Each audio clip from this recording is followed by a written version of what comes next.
Hey everyone, welcome back to another episode of the DJ Sessions presents the Virtual Sessions. I'm your host Darren, and right now I'm coming to you from the virtual studios in Seattle, Washington, and coming in from halfway around the world in that number one party place you all want to go to. And if you haven't been there, get there now. Ibiza, we have Nima Gorji coming in from Ibiza. How you doing today? Hey Darren, how are you? Great. How's it going? It's going good. I'm super excited. We're getting back ramped up to getting things going with the DJ sessions again after kind of a little bit of a hiatus that I took last year. I know that it's been about, almost 2 years since we last spoke. Almost 2 years and 11 months to the date, because I believe the last time we spoke, it was either you were having an event on August 23rd in 2022, which is my birthday. And I remember that. Or maybe it was on August 23rd, which is my birthday. Either way, it's been too long. Yeah. It's been we tried it last time, but there was just so much chaos going on in 2023. I had moved into a new place. I was getting ready to get situated. That took me about till June of last year. And then, I wanted to book interviews. I just wasn't feeling in the right headspace. That happens to people that are artists. Yes, it even happens to virtual hosts as well as musicians and talent. Sure. You get that writer's block or that moment. You're just like, let me get everything situated. Did some clearinghouse, got some major things underway. I don't notice if you notice I've lost a lot of weight. Probably. Yes. I mean, you look very good now. Yeah, but no, we're getting ready to get things up and rolling here with the DJ sessions again. Super excited to have you on the show, and I definitely want to make it out to Ibiza here soon. Yeah. Now it's time to come here.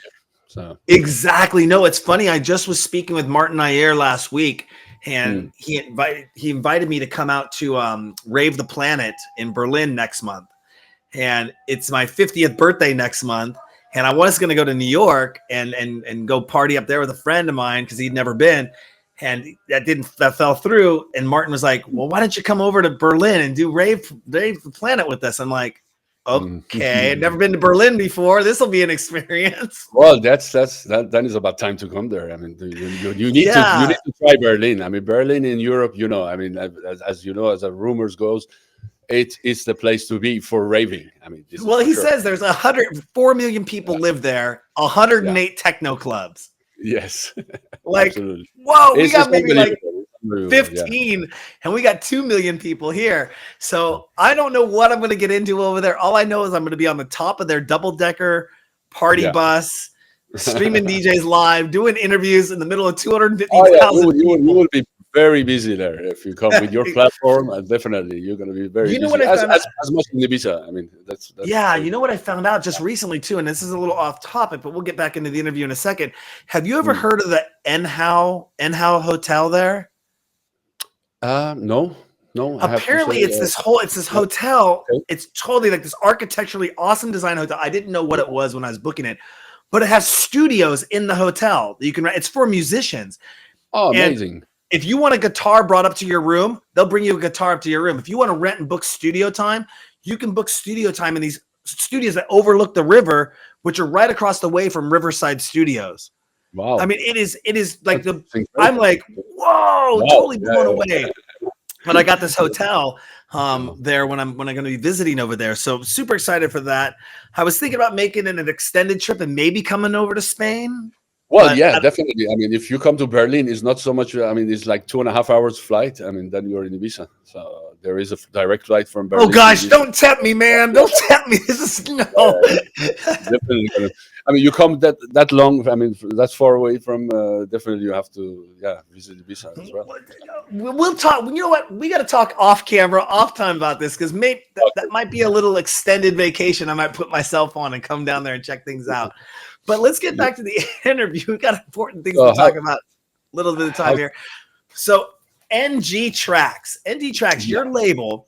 Yes. When did you start that? Was that? I started. It's from 2014. Actually, 14, it's like 10 years old. Yeah. I started 2014.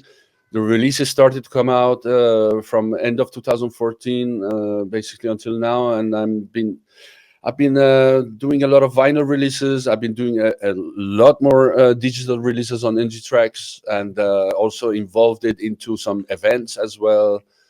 And this year again, I started some NG tracks as well, because I am doing a weekly show on Pure Ibiza Radio here in Ibiza, and it's one of the most let's say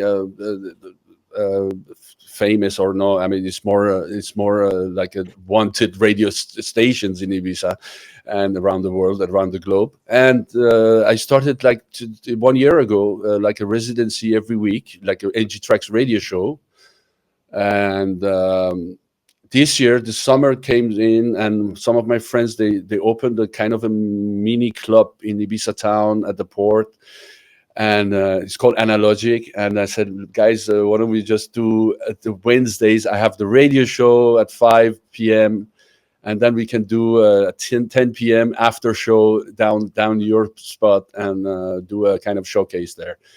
So I started this weekly NG Tracks nights at Analogic, and it's growing slowly. It's a new concept, of course, but I can see during the summer season it's growing bit by bit. Every week is more and more people coming, and it's another adventure for. Was that I saw you had something on the 15th of July. What was that event? I'm trying to. So the 15th of right now. The 15th of July, because I have another event called Join. Join, yes, that's what I want to talk to you about. I have another concept I started like a couple of years ago, and I did it in Ibiza Underground Club, and I kind of took off there. I had some really nice DJ guests there, and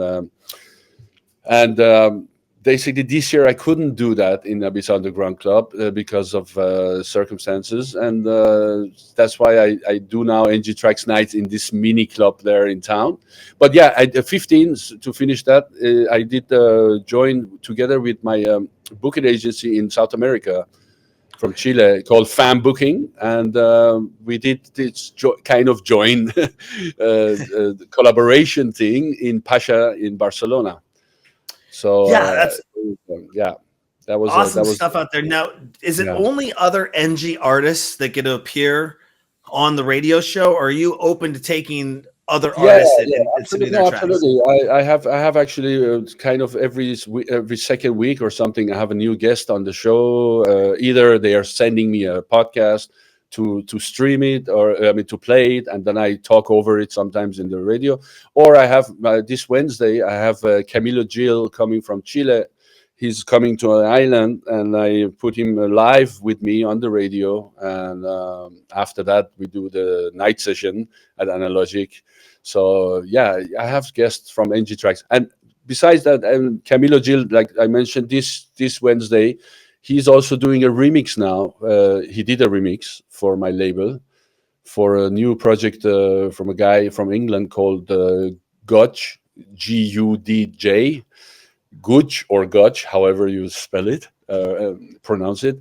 And he did a remix for that. He did a remix for that EP, and it suits very well now. So he's coming here to the island, and I put him on the radio, and I invite him also to our night. Nice. Yeah, always try to involve the whole family, the whole group of people who releasing on the label. It's like I have this couple of platforms like NG Tracks, and then join parties. Like depends how we go along. So I saw that. I was going to ask you about. I was at the website earlier. I saw all the artists that you have on the label, but then I saw you have a booking section as well. So you're kind of a one-stop shop. You book artists, you sign artists, you distribute artists to your platforms. That's awesome. That's kind of a mantra, or I think that the DJ Sessions founding thing is I'm not everyone always thinks I'm a DJ.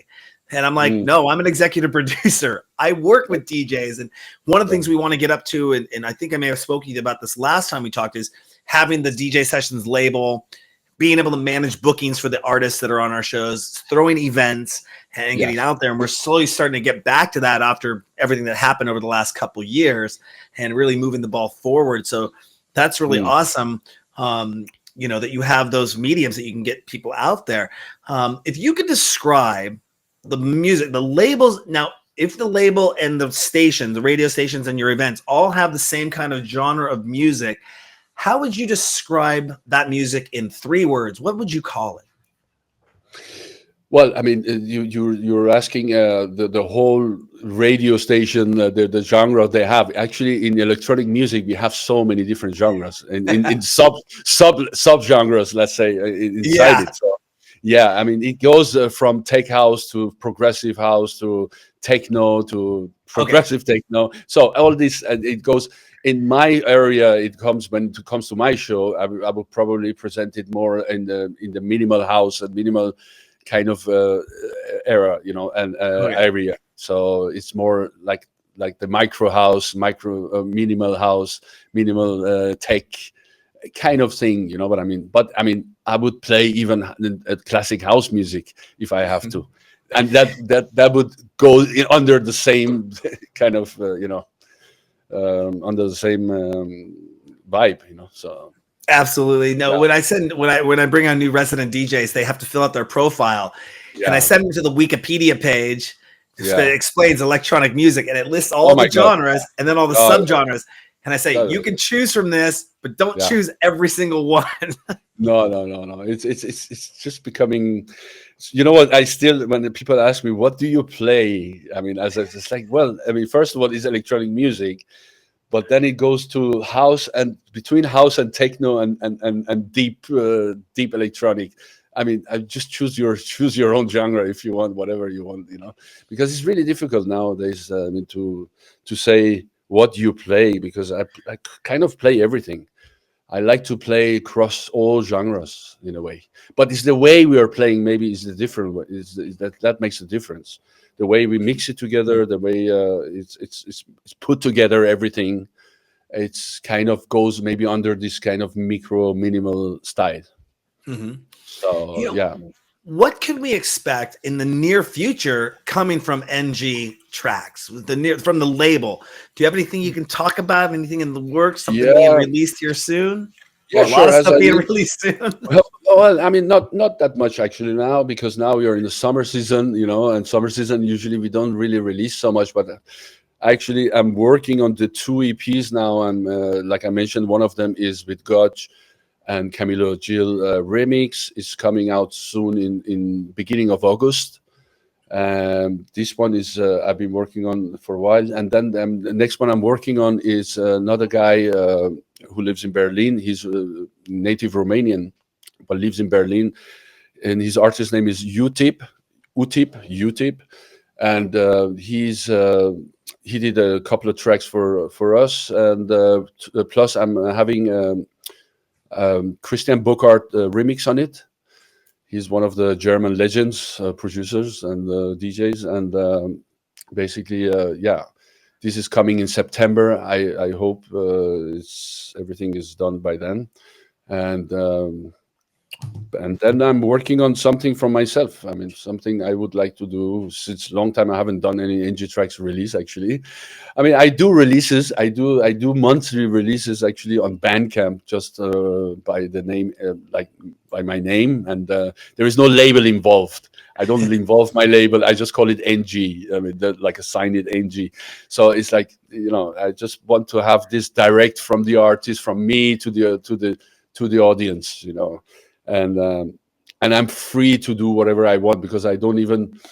The reason I don't involve even my own label, because it's like my own label has a kind of a concept in a way, and I just want to be free of that still, to just, you know what I mean. I'm glad you brought that up, because Yeah, that's the difficult thing when I've wrestled with just the idea of starting a label for the DJ sessions is, yeah, one, what genre are we going to do? Two, is yeah, it going to be in-house submissions, or are we going to mm, take external submissions? yeah, Three, do I have time to listen to 300 submissions a day? If we really exactly. open Yeah, the door, and that's what's that flavor going to be, and what we're really going to go out there and promote. And if we release as the DJ sessions, do we even put a name to it, or is it just the DJ sessions release this track? And maybe mm, it's a white label at first, or it's something that's not named at first, but we put it out there in rotation, and then we go, yeah, okay, this was produced by so and so. yes, And I've never ran that part. I have some people that'll help me out the back end, hopefully give me some good yeah. advice. I mean, I've got that way, but somehow you need some form of concept for your label, of course. Exactly. It's like, you cannot let just, it's difficult just let it go wild, like let it go freestyle totally. It's possible, but I mean, well, even if I said we want only house, tech house, progressive house tracks, we're still going to get drum and bass submissions. We're still going to get techno. We're still going to get But I mean, you know what? It can suit that. I mean, if I have a very nice, I have actually released a digital release on NG Tracks that was not anything to do with house music or techno. It was actually breakbeats, and it was a very good, nice, deep breakbeat tracks that I really fell for, and I thought this suits NG Tracks. This is kind of the frequency, the sound. It suits NG Tracks, and it doesn't matter what type of, let's say, genre, but it has to in the frequency has to suit the label, of course. No, it's funny you bring that up. But you are the boss. You are in charge. So you're the Jeff Bezos, the Elon Musk. Not that I'm trying to attribute you to those characters or those personalities. Well, I wish I had their money. I wish I had their exactly. Because unfortunately, in our world, we don't make that kind of money at all. No, unfortunately not. It's all about love of the music. Exactly. That's kind of the driving force behind the DJ sessions as well, is that we're very independently financed, but we can move in a direction that I want to take it. I'm the last person on the totem pole, and I get to say, let's move this, let's do this. I found, after working for corporate America for a number of years, that being my own boss and running my own company is where I really fit in and doing what I do. The freedom to be creative is very it's very linked to intelligence, actually. Wow. So I think that's a compliment. That's a compliment. Take it from me. If you could pick one of your productions as your most favorite one, which one would that be? And what's the thought behind it being your most favorite production that you've ever done that really resonates with you? I know everyone says my productions are like my babies and they're all my children, and I love every single one of them. You know what? I mean, I have, of course, but I have kind of a very strange relationship with my productions, because not that I like them all in a way, but there are, of course, very few favorite ones that resonates with me, because I can still actually take them and play them myself. Because once you do something, once you produce the track, it's really, I'm done with it. I'm like, I just give it away, give it to the other ones, like do whatever if you want to do with it. You know what I mean? It's just like, I have difficulty to bring it up myself to presentation, but there is one or two actually I can still take it and play it, and it's one of them is called Chemtrail. I don't know if you know it. It was like from my old label called Welt Recordings, and it's a kind of a track from, when was it? 2000, maybe 14, 15, that area, the 14. Yeah, and I remember a few DJs like Radu from RPR. He started to play it suddenly in all kind of festivals and places in Ibiza. And this track it never really go out of my mind in a way, because it has this special vibe on it into it. So it's called Chemtrail. Another one was called Ghetto Crump. That was an old one from 2009 or 10 or something like that. That has also very much another quality that nice. I still try to make another one, and I can't. I can't get around it somehow. So it's like, I understand how sometimes that might be a difficult question for people to answer, especially if you've been doing this as long as you have. People have asked me over the years, what's your favorite episode of the DJ sessions? And I'm like, well, I have 2,500 of them. And my first producer I ever worked for, he's like, well, if you can pick one, which would be your most memorable? And I'm like, well, every single one of them is memorable. It's a joy. It's a pleasure. I'm doing what I love to do. And every single episode, I've never had a bad episode. No. It's super difficult to say what is your favorite. I mean, again, it's a question like some people asking me, well, who's your favorite DJ? I say, oh my God. I mean, I don't know. There is so many of them, And I mean, of course, I can mention, let's say, maybe 10 of them. I mean, I cannot just say who's. There is Yeah. not one. I mean, you cannot mention one only. You know what I mean? It's very, you know. And something you mentioned too is that when you produce something, you get here and you don't look back on it anymore. And that's what I told my first producer. It was, you know, that I worked with, and way back in the day, he's like, "Don't you ever go back and watch your old shows?" I'm like, "No, I produced the shows. I did the shows. They're in the can. I was there. I was live. I was in the mix doing it. I don't want to go back and watch it over and over. If I had to do that, I'd have to start at maybe episode 1. Yeah. And even if I watched an hour a day, it'd take me 2,500 days to get through every episode. No. And our episodes are usually an hour long. So we're talking years of content. I'm like, no, I don't go backwards like that. You know, I'm producing this content for our viewers. It's for our fans, for our friends, you know, or people out there that follow the show. And, you know, they can go back and watch the archives, you know, unless it's like this really cool exclusive mix that's done really well, like cinematography wise, that somebody puts together for me. I might go put that on in the background. Hint, hint, Nima, if you ever film in the clubs, you know. But, you know, I've had people go and carry gear up to the top of a mountain top and do a multi-cam shoot for an exclusive set for us. I've had people rent boats out and put pyrotechnics on the boat and do exclusive mixes for us and stuff. You know, some of those I'll go back because those are creative. You know, not that I'm not saying anyone else that submitted a mix isn't creative. I'm just like, those are like, hey, check out what this person did. That was really cool.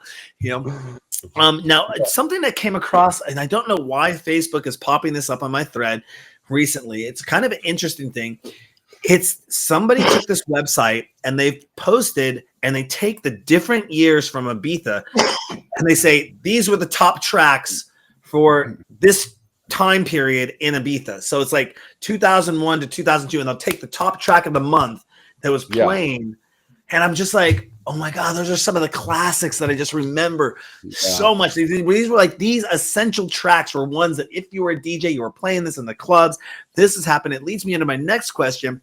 What essential track, which is out right now, that nobody should miss out on and that you're playing that's in your mix right now, where you're just like, this one's going to be a banger or it's coming out? I don't want you to get in trouble with anyone. No.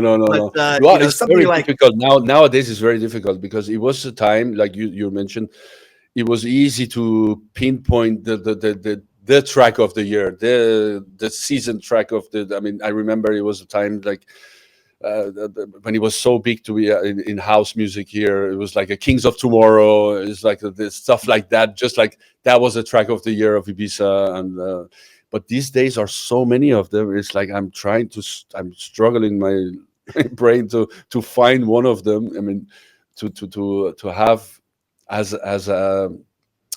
I would say what I'm playing a lot lately, like every time in a big party or something like that. I mean, it's Delight from Christian Burkhardt, which is like is it called Delight? I mean, I'm wondering now, what is it called? It's something called Delight or something. There's a track of him that was legendary from 10 years ago or 15 years ago, and it was played by so many. And I'm bringing it back again and he just released also his new classic albums, and it's one of those tracks, and it's been remixed by Franco Sinelli and other people. And I did a remix also for another track of him in this classic album. And this track is such a known track in Ibiza, actually, that I start to play again. And I hear also some other DJs start to play again. So every time we play it, there is a vocal inside it. So everybody's singing with it, with the vocal. So they go off with it, So, but besides that, I don't know. I mean, there's so many different tracks now. There's like, I was in college a few years back, just redoing another business degree because I just love learning. And I was in a marketing class, and this is 2016, 17. And my instructor at the time, this is a statistic that's probably relevant that you could transfer into the music realm as well. But he said over 1 million videos are being released on YouTube every minute. Yeah. Wow. So if you take that from a music submission standpoint, where, you go back 24, 25 years ago, and, it was a vinyl release that came out. Digital was just making its way in.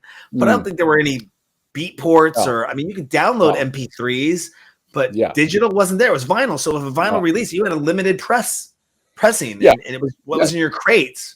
You know, so you're right. You could kind of pinpoint, hey, we released this in Germany, we released it in France, we released it in the UK, and maybe they sent 25 copies over to the States to Amoeba in New York or something over in San Francisco, you know, and you could say, where is this getting plays from? Where are people coming online and finance? That's where it would come in from. But nowadays, you're right, to track something like that, it goes Beatport and it's... You can't keep track on them. I mean, literally, the word says it itself, you know, because it's like so much coming out on digital. And like you say, I mean, before we could handle it, you know, it was certain, I mean, amount of release on vinyl every year, and we could keep track on them, you know, like and say, okay, these are the best ones, these are the track of the year, these are the... Now, I mean, you just nailed it with YouTube thing, you know. It's as much as tracks coming, it's submitted to any digital distributions every day, and it's like it's unbelievable. But there are some labels working very good, and there are some digital labels working very good on it. And you know, it depends how you work on them. You know, how you. I'm not even talking about my own label, because I'm still struggling. I'm alone about it, so it's like really difficult to handle everything together. But there are some labels. Like recently, I released an EP on Soleiman Records in Montreal, in Canada, and this label has amazing way of working. I mean, I have to say, because they just they have a strategy about everything. They just go step by step to different medias and submit it to different medias, the media taking them and promoting them because they find it interesting. And this release is called Let's Talk EP with Franco Sinelli remix on it. Amazing remix he did for me. And but the label has been working so well, and it's like every week since 1.5-2 months now, I have like a new reviews, new kind of you know what I mean. It's like it's keeping it alive, like, and it's a digital release, so it depends of the label. You know, the labels are if you work on each release really specifically, give the time it takes. And give it away to all kind of magazines and reviews and blah blah blah, and it just works, you know, and it just it keeps the hype up and gives it another form of hype, and similar to what we had on vinyl, similar on the vinyl releases somehow. Yeah. Where is the weirdest moment you've ever heard one of your own tracks play? Where is what's the most strangest moment? Like, if you're like, where's the weirdest moment you've ever had? Like, you've heard one of your tracks play, like you didn't expect to hear it play, but I mean, not weird. I mean, some very exciting actually moments. I mean, somehow I was few times in Amnesia and on the floor, hanging out there, and then suddenly I hear Luciano or some of the guys just playing my tracks, you know. Suddenly just pumping out one of my old tracks, and I was like, I know this track, I know it from somewhere, I've heard it. It's like, and then I look at Luciano. It's like he's just pointing. It's like, you know, and I was like, oh my god, yeah. It's like, yeah, you know, I had this moment a few times. I mean, many times. You know, I was just doing an immersive world experience earlier this morning with a company out of Germany, and one of the cool things they had in the I guess you don't call it virtual reality, because virtual reality is with the headsets. Immersive experience is when you can go online and do kind of a 3D world experience on your browser or on a mobile device, which I got schooled this morning on very nicely. But you know, we have a VR nightclub. We'll talk about that in a little bit. But one of the cool things they had in this VR nightclub is that you could pull up a virtual phone, and you had different things you could do on the phone. But on the phone, you could actually tap a button, and it would tell you the track that was playing from the DJ, like Shazam. And then you could click a button and buy that track on Beatport in this virtual environment. Or I'm sorry, in this immersive experience environment. Okay. Yeah. It was like, I go, so is that like Shazam for an immersive experience? And I go, yeah, that's exact. wow, that's exactly what it's like. It's exactly what it's like. Yeah, yeah. But it'd be cool. I mean, is it kind of in the metaverse, or I mean, is inside the metaverse, or is it? It won't be inside. So I guess there's two camps when it comes to online or experiences in 3D environments. You have Web3, where you have these immersive, interactive experiences, and then you have the meta or the standalone or the headset experience. You know, and our club is in VR chat. It's pretty cool. We're gonna start doing a lot more stuff there, but you have to have a headset in order to get in there. Well, not true. You could go VR chat. VR chat you can do on a PC, and go through our world in a 2D environment. So that's kind of cool. But it doesn't work on the Mac. Unfortunately, they haven't made a Mac version yet, which I wish they would, because then people wouldn't need a headset to go into our clubs. And they could be. This interview is going into our VR nightclub right now on our big screen TV. Somebody went into Oculus, went into VR chat, or is on a PC. They could watch this episode right now on a big, huge screen TV in our main dance room channel. I'll give you a tour for it sometime. Maybe we'll have to do something. Do something there. But yeah, I mean, it was just really cool. You know, people could just when you were talking about having that experience of being in the club and the DJ is pointing at you saying this is your track, you know, having that experience. You see people in videos all the time, they're using their phone to try to Shazam the tracks or other. It's kind of a hidden thing that DJs will be like, what are they playing? And they'll try to Shazam it. And DJs will go, you're not going to find this. It's not released yet. You know, it's kind of cool stuff. But if you could give a production tip or insight to new producers out there, top number one thing to look out for, a suggestion for new producers out there, what would that be? Well, to learn a lot about the engineering, about techniques, about actually about mixing, about mastering, about I'm still learning. You know what I mean? I'm not trying to be give any masterclass here, because I'm still myself searching so much on YouTube and things to learn things. I mean, to learn so much techniques, you know, because there's so much new things out there, so much new plugins, so much new machines, analog, digital. I mean, it's basically, let's get into learn a bit of technique besides the music itself, because of course I'm always very quick to want to do music, want to produce some piece of music or a track, but then I realize, I'm lacking something else. I mean, to produce that what I want, and that's exactly engineering and techniques and how to make things sound good, how to make a kick drum sound fat, how to make a bass come out a bit more, you know. I mean, this is something that we all, I think, as producers should be learning. Should be put yourself into, unless you have so much money that you just pay an engineer and you just go to his studio and sit down and drink your champagne and then tell him what you want. But that's I'm totally glad you brought up that part of the production process, because the big buzz thing now is, and this has been for a couple of years now though, is AI and AI entering into the market, and producers, new producers, or even current producers using AI to maybe generate even the underlying fundamentals of a track and say, okay, I got at least a start here with this, and then I'm going to go add on to that, or just producing a full AI generated track. You know, what is your take on AI, and how do you see that changing the landscape of everything?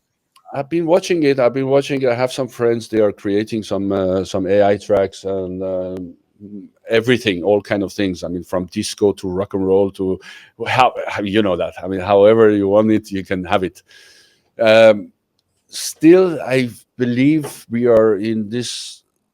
I mean, it's not everybody can do it still. You know what I mean? It's not just because you know AI, you can create a piece of music. I believe you still have to have some knowledge of music, some knowledge of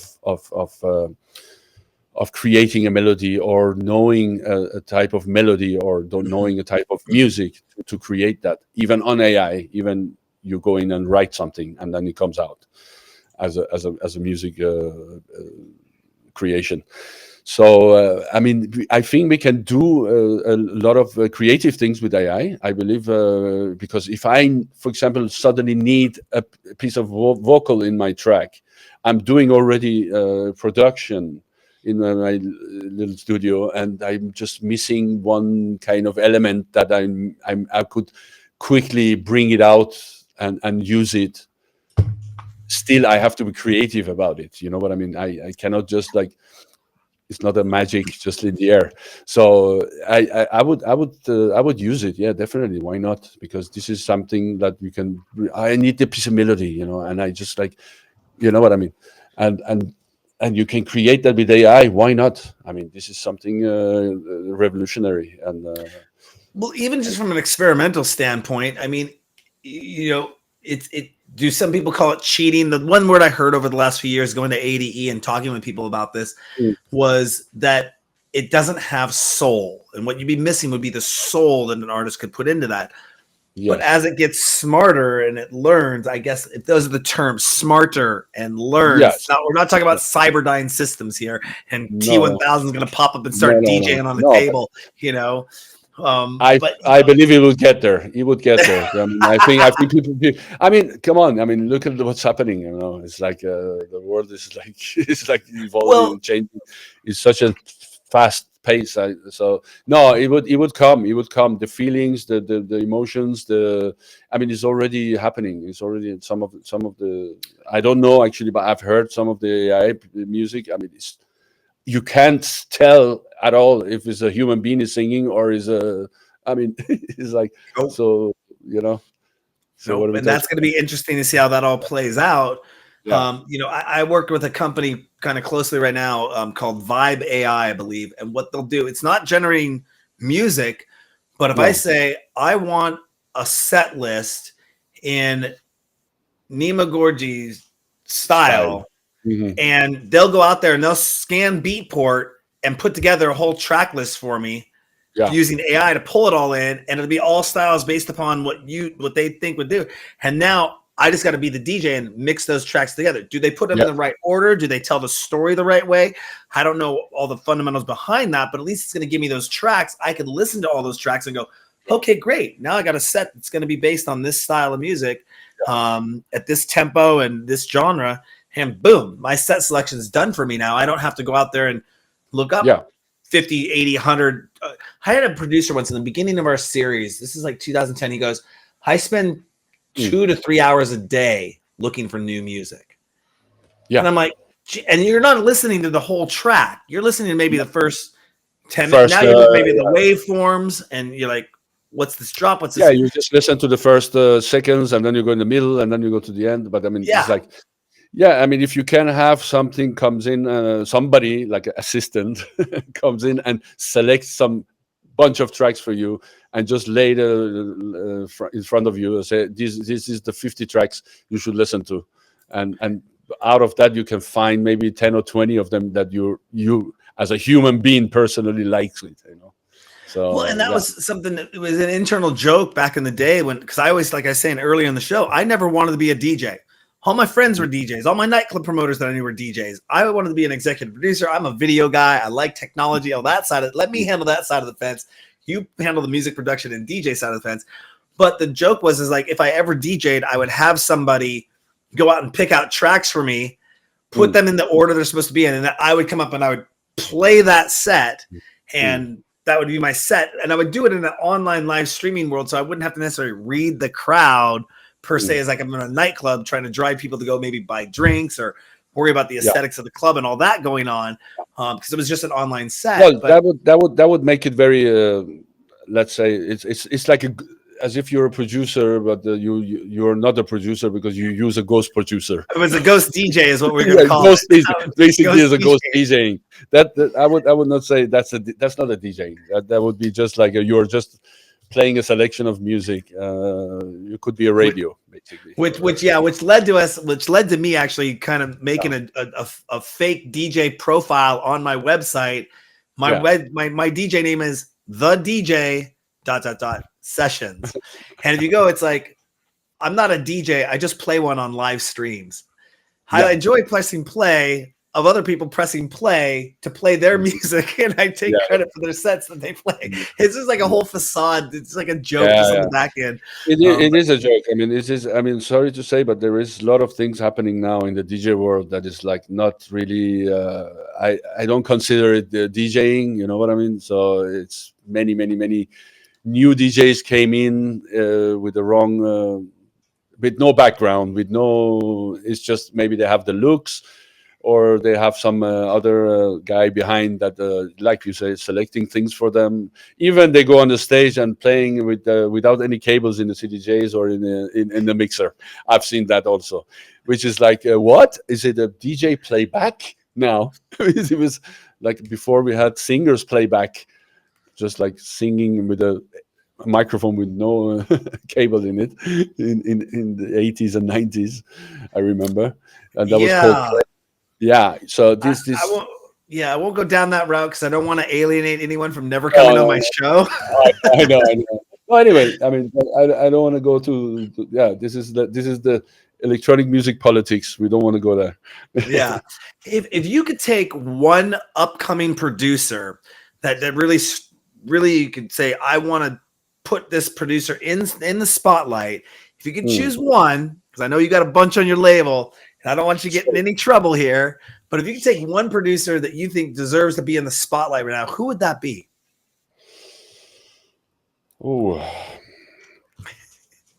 There's so many of them. Again, it's like, if you, well, why the people have to always ask to choose one? No, because there's so many good producers, out there. Like I mentioned, one of my favorite producers, because he's working really hard and working really, really well in the studio. It's Christian Burkhardt.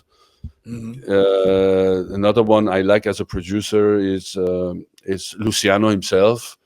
I think he's an excellent producer. He's an amazing producer. He has so much talent. This guy, I'm still looking up to him. For example, I mean, Franco Sinelli from Argentina, he's an amazing producer. So I cannot really tell you one producer only. I mean, my favorite, Ricardo Villalobos, is one of the most iconic producers I see, because he does things so different than anyone else, So yeah, here you go. I mentioned a few of them. Choose one.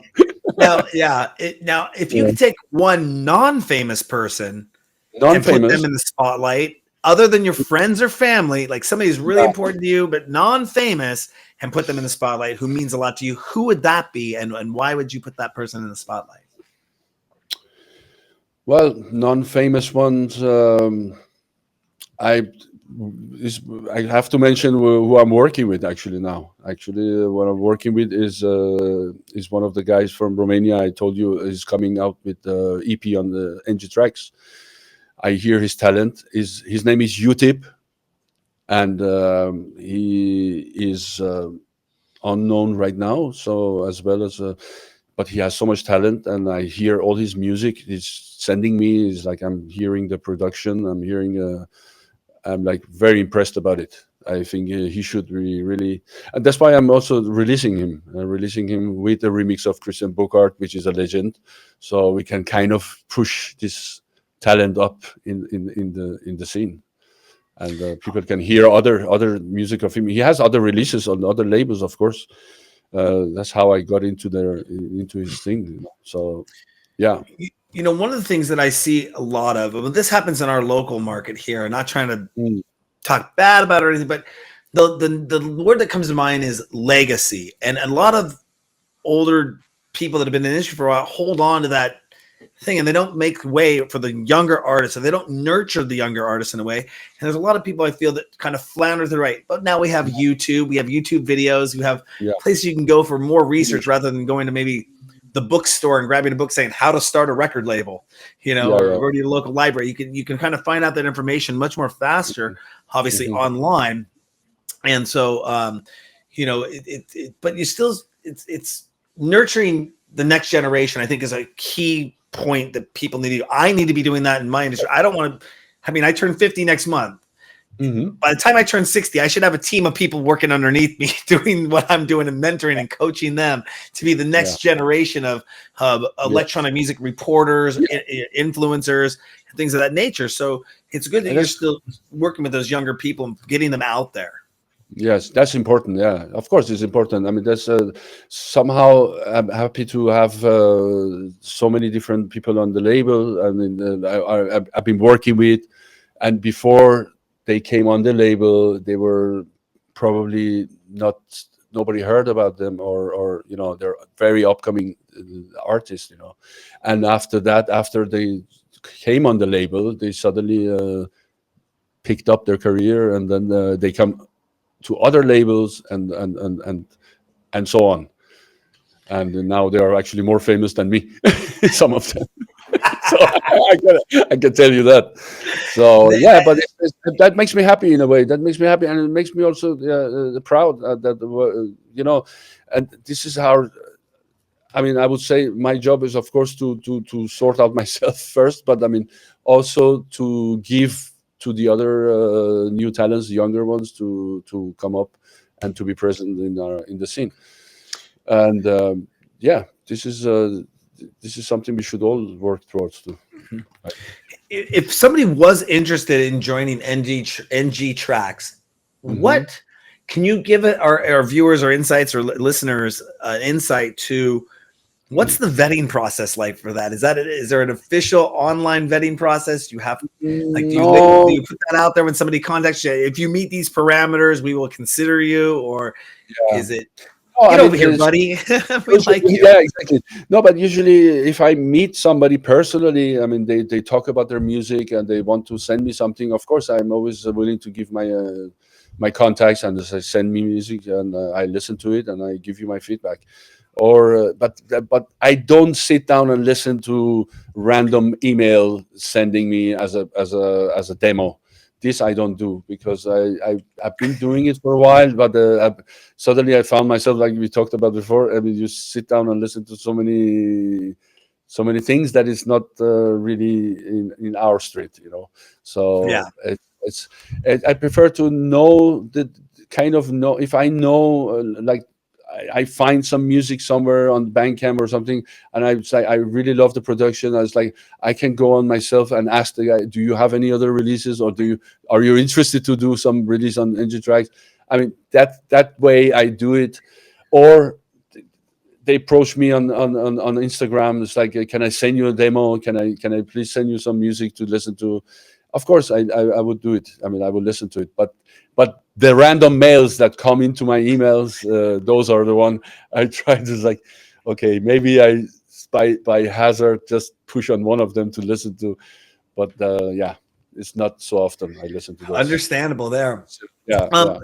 Going towards more events and shows and things you put on, do you prefer large scale festivals, or would you rather DJ at more intimate club venues? I mean, it depends. I mean, I like more intimate clubs, of course. It's more friendlier, everything. I mean, but I find myself many times on a bigger stage that I'm quite comfortable. I like it. I like to be for a bigger crowd, and I have the music also, and I know how to play it. So it's like I wouldn't mind, but mostly I would say I would like to have the intimate, smaller clubs, to have a party. You know what I mean? To have a kind of it's difficult to have a party in a big crowd. Let's say with 2,000 people, I mean, in a big stage. You can just see some hands flying in the air and something like that, but it's like you cannot really feel them. You know what I mean? But it is fun to play big parties. It is fun to play big stages. When you know how to, for 2 hours, just bang it on and then make people at least you hear them scream. But no, I go ahead. But yeah, my favorite, that would, you asked me, it would be the more smaller intimate clubs. No, I've seen a lot of tech writers, spoke with a lot of people in the past, and there are DJs or producers, DJs that like to feel their music and like to be where they can touch the audience. They can see the audience. They can see it. And they'll say, I don't play venues that are over 500 people. You Yeah, know, yeah. No, I mean, I wouldn't mind to play them, but yeah, they're right. I mean, in a way, I like when the DJ booth is on the floor, same height as the people dancing on the floor. I don't really particularly like when the DJ booth is on the stage somewhere and you're like you have this up distance to the people down there.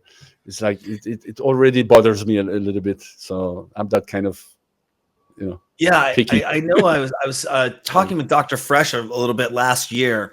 I'm familiar with Dr. Fresh, and he had done his tour where he had put the DJ booth in the middle of the dance floor, and then Hmm, everyone could be around him in the dance floor, and just having that excellent. immersive experience rather than being up on the stage. You know, he wanted to Yes. be in the crowd, be like, "What's up? What's up? What's up?" I Yeah. mean, if you know Dr. Fresh and his energy is just a really favorite Yeah. Yeah. performer, favorite artist of mine, and you know, Nice. being able to see the audience and touch and be around them and what's going That's on, you great. know, Yeah, is that. it'd be It's awesome to see nice to more of have that. this nice to have this contact with the people. Of course, you know, in a smaller venues. Mhm. That's why I'm usually when I come somewhere when I'm like, it's a small venue, maybe 300 capacity venue, but they still manage to put a stage on and then put a DJ booth on the stage. It's like, oh my god, you should have told me. It's like, I, it's, let me do the sound check. Maybe I could have told you, just please put it down on the floor. There's no Mhm. need to put a stage on somewhere, you know, because Yeah. I'm tall person. I'm 195 meter, which is like I don't know how is much in the yeah 6 foot something, Yeah. maybe more, and I'm quite tall, so you know I don't need a stage. I'm a, I'm half a stage myself, so yeah. You know, if you could change one thing that bothers you in the Hmm. electronic music scene, what would Yeah. that be and how would you go about it? Well, the things that bothers me can be mostly actually the on the promoters side. I think the promoters are after all being a little bit too much into social media, into looking at the followers, how many followers the DJs have, and that results basically on a series of newcomers that has apparently they were very good on Instagram and they were very good on building their Instagram pages and they have a lot of followers suddenly and the promoters literally goes and takes those ones and put them on big stages and showcase them, and I don't understand that, and that can actually break my balls a little bit. And I was like, why do you do that? What is the? I mean, I saw recently somebody posted and I reposted it myself. It's like the guy is calling a record label and he sent his music and he sent this very talented guy, and the record label literally saying through the microphone we could hear, sorry, your music is amazing, it's great, we can hear your talent, blah, blah, blah, but we look at your followers and we don't accept anyone below 50,000 followers on Instagram. I was like, what is that about? I mean, really? Yep. Suddenly you are just like going about only your followers on Instagram, I mean, on social media, which is like, this is outrageous for me. This is Yeah. absolutely unacceptable. Yeah, That is one unacceptable. of the biggest things that I've heard out there is that, yeah, it's Yeah, people getting bookings. And I have to tell my artists all the time, too. It's like my resident DJs or even DJs I talk to, it's like, look, everyone is looking at your socials now. If you're not engaged in social media, it's if you're not unbelievable. online doing that, you could have the best track in the world. And unless you got a Yes. bunch of money to promote it and get it in the hands of the right people to play it, they aren't even looking at Beatport top tens anymore. They're not No, looking at no. how many times it's been downloaded or played. They're looking at what's your social media going to be like, because if I'm going to book you, you can push a button saying I'm playing here, and that should draw audience. That's what people are going to look Yeah, at. The that's such a fans are going to shame, you say, know, because that's such a shame because you just downgrade totally the whole "Yep, talent and creativity and someone who's passionate about his work or her work. It's just like it doesn't make sense. It doesn't make any sense. I mean, yeah, just somebody who's good at doing social media doesn't mean is artist. Where is the art? yep." You understand? I Where is agree the with you art? 100% there. I agree with you And thi- 100%. and this is one of the big problems we have in the scene now, in the music scene, and this goes down to the. I think I have to blame, you know, or the record labels for the production side, and for the event side, I mean, it's the promoters. The promoters literally not enough engaged into search for the right artist and go with the right artist and with the talents and bring them out and to play and showcase them. And that's the fundamental, that was the fundamental core of the DJ sessions, was to take artists that couldn't get booked in the clubs locally, get them on the show, put them out on a live stream, put a podcast out there, and then submit that so the world could download that podcast and they'd have an online profile, bio, its own radio show. You're familiar with that process. So, but this would also couple them with bringing artists that came to town into the studio and having them do exclusive mixes, and they could open up for those artists on our show where they would never get that opportunity in a million years playing the politics of the local nightlife scene. So that was really a key focal point, and still is one of our key mission statements, is to work with unnamed. You don't have to have 10. You don't even have to. You do have to have an Instagram account. You do have to have a Twitter. You have to be marketable in that sense of, you have to have something out there so we can build your profile so you can start gaining followers. But we don't put that threshold that said, we're not going to work with you because you're nobody. If somebody comes to me and said, well, if you don't have those, we'll still bring you on board, but you have to go get those and set those up so we can put them on our site. Because who wants, if you don't have something that people can follow you on, well, why? You're a bedroom DJ. If that's all you want to be, as a bedroom DJ, that's great. That's great, but get in because they want to entertain others. But they have. I mean, that's true. I mean, that's fine, but they have a dream also. Most of them have that dream to come out, to play somewhere, to release on some good label. And I mean, luckily we are. I'm not one of those guys, so I'm like one of those guys who goes to the one that has lowest followers on Instagram, because I'm listening to his music. I'm not watching his Instagram page. I'm just like, I'm more interested into his music. I mean, that's why I have to release him. Or if I have to book somebody to one of my events, I mean, it's like I don't really look at that. But we are talking about proper, let's say, big events, famous events, and those type of things. That we should all have kind of. They should have looked at the new talents and the upcoming talents, or the older talents that's still going on, like some of us. You know what I mean? It's like, why not? We have so much to say. We have so much to give, actually, in a way that these Instagram DJs, I call them, don't have. I mean, where is your background? Where's your backbone? Well, I do see that, and I'm not going to try to call you old school or label it in that way, shape, or form. But you're right. What you said is key point. A lot of these, seasoned artists are like, I don't do social media. I'm not on it. I don't have time for that. I don't focus on that. And they're being looked over. It's like, oh, you say you're so great. How come you don't have 1 million followers on Facebook or 1 million followers on Instagram then? If you're so great, I can get this hot talent and they got 100,000 people. Well, how do you know those weren't bot accounts? How do you know those weren't fake accounts and they're buying fake engagements and doing all that? I don't know. I mean, I've been okay. I mean, you might know better, because I've been watching some of the pages. I mean, some of the profiles, and within, let's say, 1 year from, let's say, example, within 1 year of, before was maybe the person had 10,000, 15,000, and within 1 year is 150,000.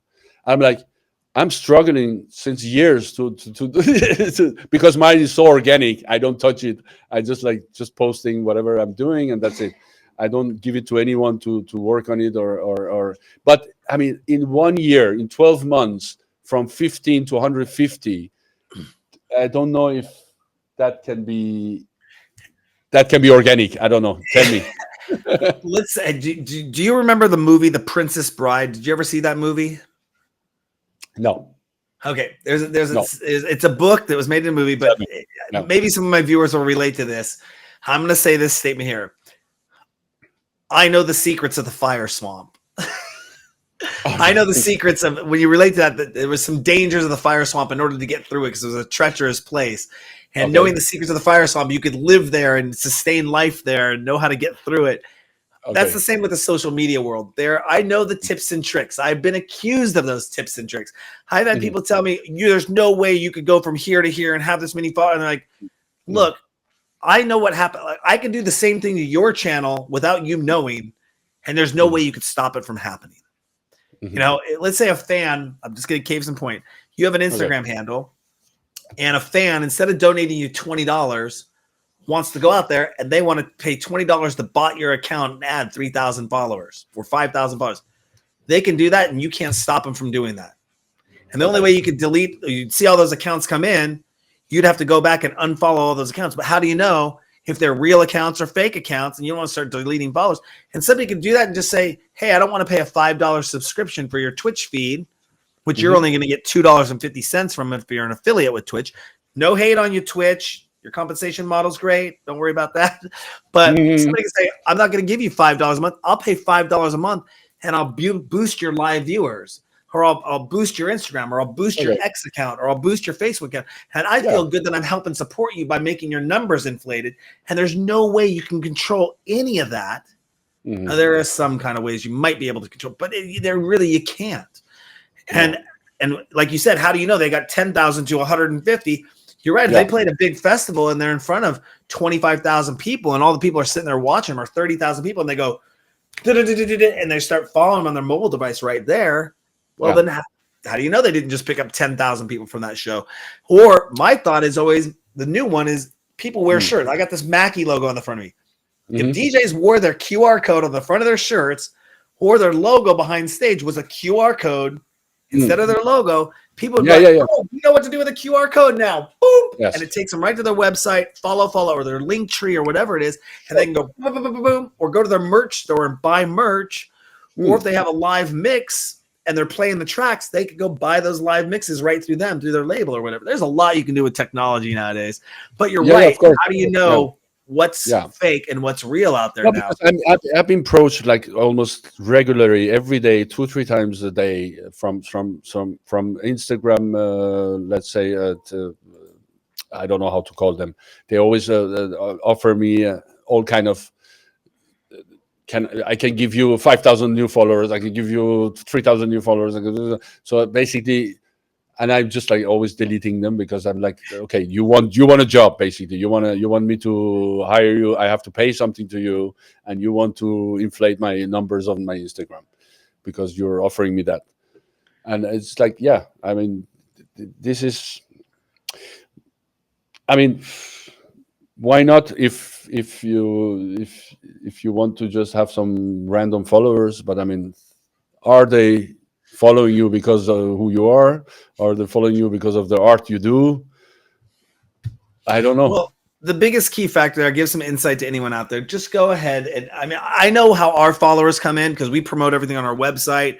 People can come in and they can like a post, but they're probably logged into Instagram on the background. So they could like a post, but maybe they don't want to go in and comment on it. So we get tons of likes, but we get low engagement because we send people to our website. We don't tell people go to our Instagram. We don't tell people go to these other platforms, go to Facebook, go to Twitter, because it's like putting a video on YouTube. When our video ends on YouTube, 9 more videos pop up to other shows they think that viewer is going to watch. When they click on that video, it takes them away from our page, and they're now on somebody else's content.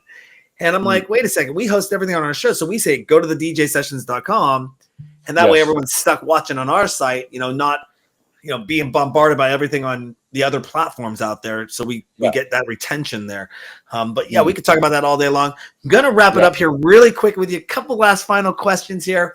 When you're not entertaining others, what do you do to entertain yourself? Oh, yeah. Well, that's a good question.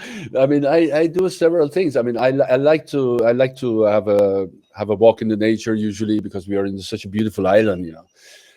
Going out, just like hanging out the whole day, and going to some nice places to eat. Otherwise, I mean, I go out a lot. Sometimes in the summertime, night times, I like to go and see friends playing. going to different shows, to different. And then I like a lot when I'm staying home. I'm watching a lot of documentary stuff. I'm watching a lot of things that I'm interested in. I mean, I'm reading a lot of politics stuff and following with the world, basically. Yeah, we had some interesting stuff just come up here recently in the stateside stuff. Won't get into too much of the politics and everything going on. I know pretty much a lot about that. So I'm quite. It's kind of a hobby for me. I would sometimes my wife, she's telling me, you should have been a journalist because you're just following with every single kind of on my X account. Like I can use a lot of time to read about things. Absolutely, tons of stuff going on. How many clubs are there in Ibiza? I mean, the main clubs. Let's say there's around 8 to 10 clubs. Okay. There are some main clubs, like big clubs. Everybody knows about them. Smaller clubs, there is not so much. There is maybe 3 or 4. Okay. So yeah, we are talking about, in general, maybe we are talking about 20 clubs, but then just like full of beach clubs, all the small beach. We call them tringuitos, stuff like that. So it's many venues, but club we are talking about, it's maybe 8 to 10, and 4, 5 smaller clubs. Gotcha. So now, yeah. I don't want to get you in trouble with any of the locals there, but what would you say the best restaurant is in Ibiza, and what makes them so great?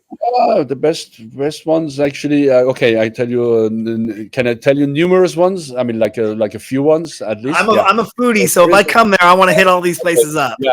So there is a good one near my house, because I am in Sacaleta, which is an area which is quite well known for its nature and the walking path and the sea and everything. And Sacaleta restaurant, which is like 5 minutes from my place, is the most famous, iconic restaurant, like a fish restaurant, since 1988.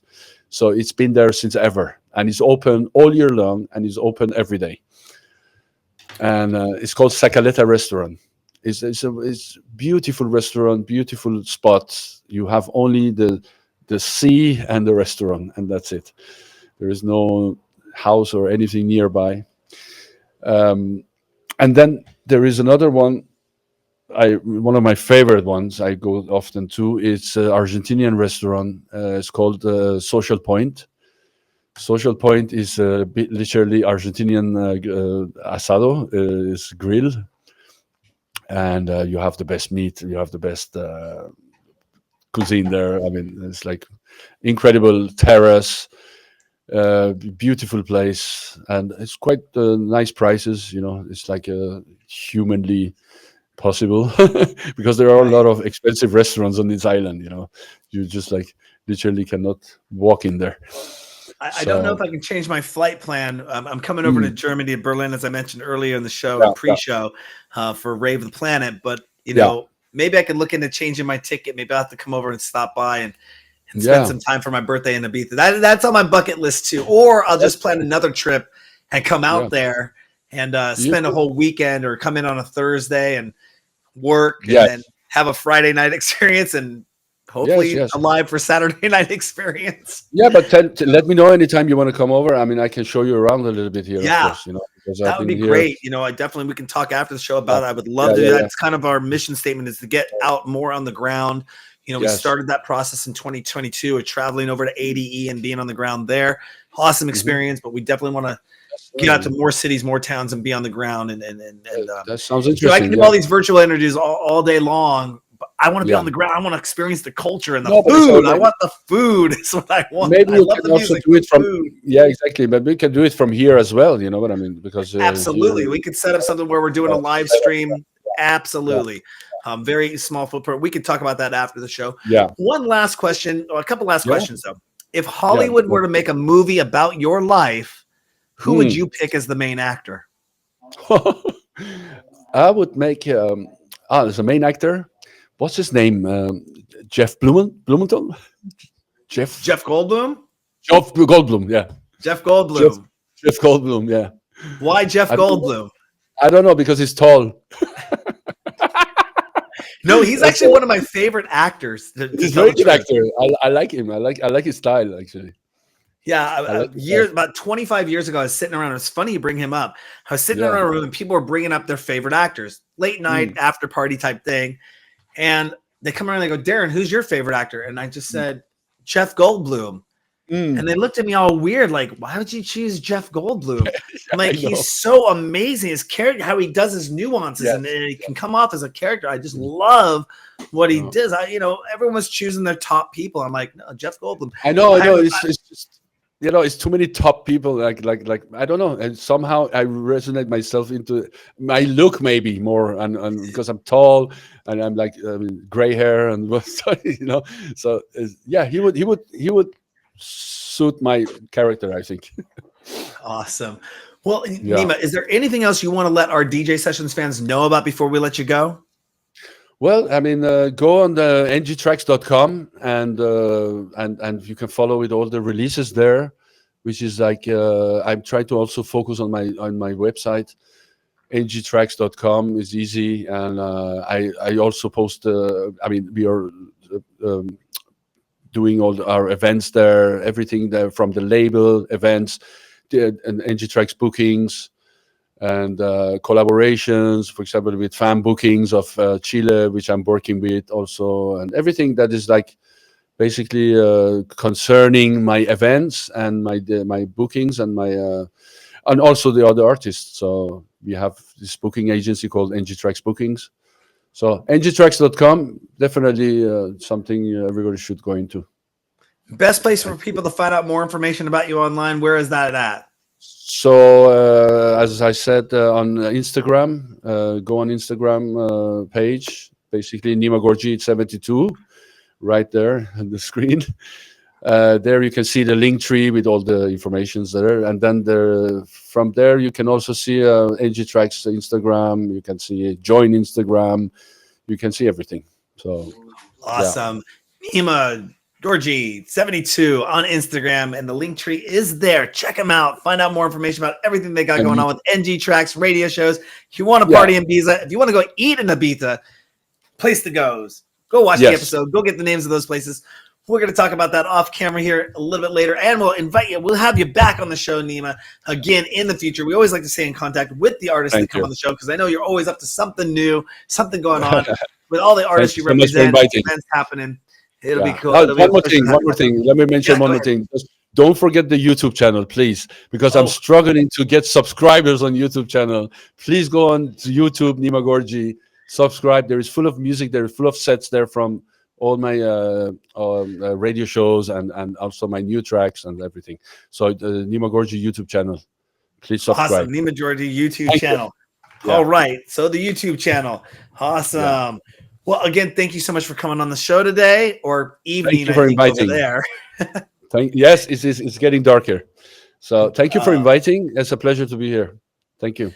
Awesome. Definitely a pleasure to have you on again. It's been too long. Have a wonderful evening. Okay, bye. I hope next time you come into Ibiza, we do it from here directly. You know what? We're going to talk after that, after the show. Stay on camera with me. Stay with me. We'll talk about that. But on that note, don't forget to go to our website, thedjsessions.com, where you can find all our social media links. Check out our past episodes, over 2,500 episodes, exclusive live interviews, exclusive mixes, over 600 news stories populated to our website that come in from all over the globe, keeping you in touch with what's happening in the electronic music world. All of that and more. Our virtual reality nightclub, our new app is going to be, our revamped app is going to be re-released, and all that and more at thedjsessions.com. Oh, and get some cool merch. I know I'm repping Mackie because they're one of our sponsors, but there's some cool merch on our site as well at thedjsessions.com. I'm your host, Darren, coming to you from the virtual studios in Seattle, Washington, and that's Nima Gorji coming in from Ibiza, Spain for the DJ Sessions. And remember, on the DJ Sessions, the music never stops.